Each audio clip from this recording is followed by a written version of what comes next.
Naghahanda na po ang rescue teams ng Philippine Coast Guard para agad na makatugon sa anumang sakuna ngayong panahon na ng tag-ulan.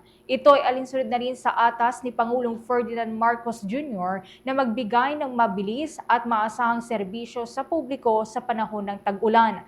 Ayon kay PCG Commandant Admiral Ronnie Hill Gavan, naatasan ng kanilang deployable response groups na umalalay sa mga lokal na pamahalaan para sa preemptive evacuation at rescue operations. Busod na rin niya na magiging epekto ng mga matitinding buhos ng ulan. Inihahanda na rin anya ang mga PCG Search and Rescue Asset upang mabilis na makaresponde sa mga insidente ng pagbaha o anumang sakuna dulot ng mga pag-ulan. Tiniyak naman ng Philippine Coast Guard Commandant na may mga kasanayan sa pagresponde sa sakuna at search and rescue operations ang mga PCG personnel para masiguro ang kaligtasan ng publiko sa kanilang mga nasasakupan. Bukod dito, pinaigting na rin ng PCG ang pagpapatrolya para paalalahanan ang mga mangingisda na manatiling alerto at iwasang mamalaot kung masama ang lagay ng panahon.